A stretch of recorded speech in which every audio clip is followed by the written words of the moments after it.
Une vendeuse a expulsé une pauvre vieille dame d'un magasin de luxe. Un policier l'a ramenée plus tard. Salut à tous et bienvenue sur AZ237. Carrie n'avait pas beaucoup d'argent parce qu'elle touchait une pension, mais elle voulait acheter une robe de bal pour sa petite fille Anne dans un magasin haut de gamme. Sandra, la vendeuse, l'a accueillie mais ne pouvait cacher ses préjugés car Carrie ne semblait pas être une cliente exceptionnelle. Elle a repoussé Carrie, mais quelqu'un est venu à son secours. Regardons leur histoire. Grand-mère, je me fiche complètement du bal de fin d'année. Je veux simplement rester à la maison avec ma mère et regarder des films, a déclaré Anne, la petite fille de Carrie, au téléphone. Carrie l'avait appelée pour lui dire que la remise de son diplôme au lycée Strawberry Crest de Tampa en Floride approchait et que le bal de fin d'année était tout proche. Mais la femme âgée a été déconcertée lorsque sa petite fille lui a dit qu'elle ne voulait pas y aller.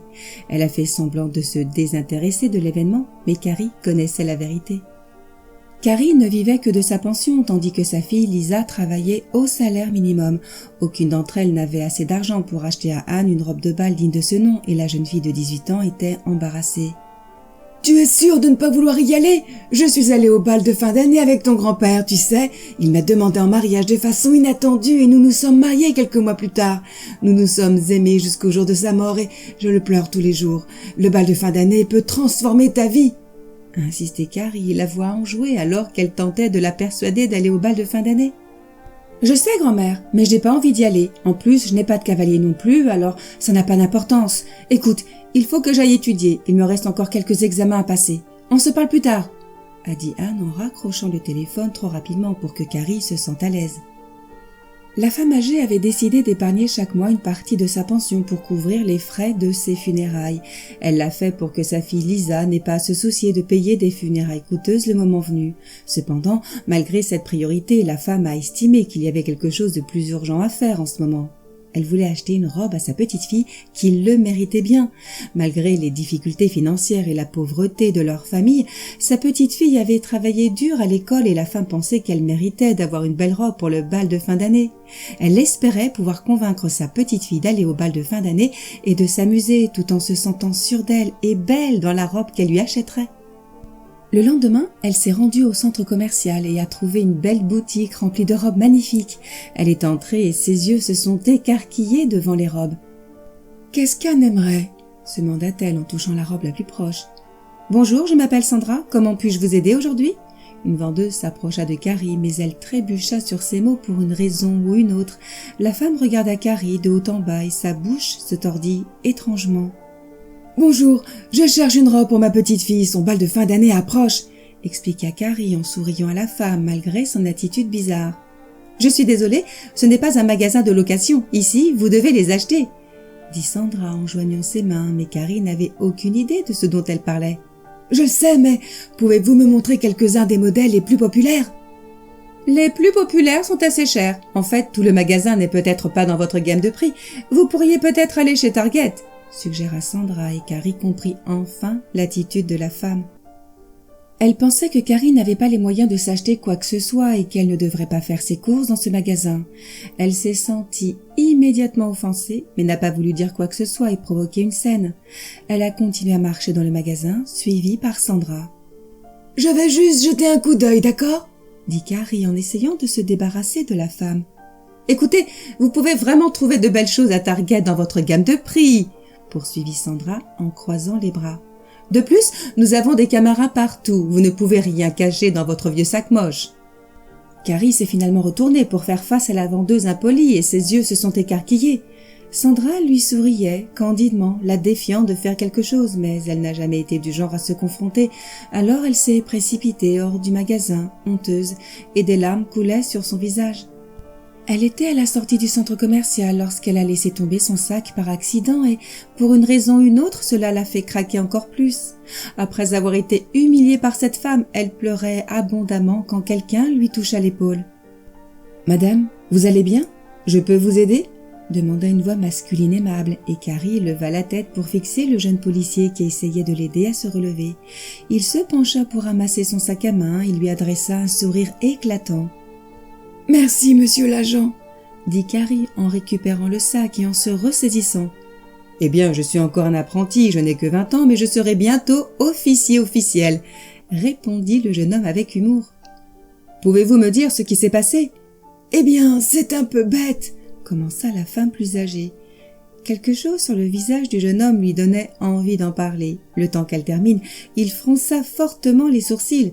C'est grotesque. Comment une vendeuse peut-elle vous traiter de la sorte? Quel est votre nom, jeune homme?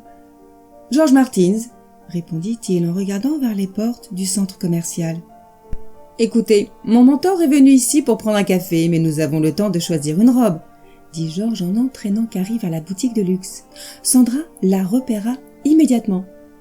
Je croyais vous avoir dit de partir. Oh, monsieur l'agent, que se passe-t-il? Demanda Sandra qui changea de ton dès qu'elle vit le policier avec Carrie. Nous sommes venus ici pour une robe et nous ne partirons pas sans, a déclaré George en faisant signe à Carrie de continuer à faire ses achats. Il s'est également plaint auprès du manager de Sandra pendant que la femme plus âgée cherchait une robe. Après avoir passé un certain temps à regarder différentes robes, la femme a finalement pu choisir une belle robe pour sa petite fille qu'elle portera au bal de fin d'année. À sa grande surprise, George a proposé de payer la moitié du prix de la robe, bien que Carrie s'y soit d'abord opposée. La femme était reconnaissante de la générosité de George qui lui a permis d'acheter une robe qui donnerait à sa petite fille le sentiment d'être spéciale et sûre d'elle. De plus, il s'est avéré que la robe n'était pas aussi chère qu'il le pensait au départ. Le magasin a fini par leur accorder une remise en raison de la plainte que George avait déposée contre eux. En partant, ils ont entendu le gérant réprimander Sandra. La réduction a rendu la robe plus abordable et a permis à la femme d'économiser une partie de sa pension pour d'autres dépenses.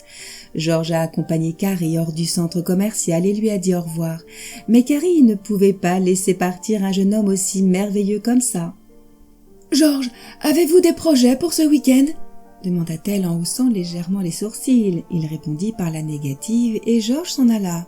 Le soir du bal de fin d'année, Carrie fit la surprise à sa petite fille en se présentant chez Lisa avec une robe à la main.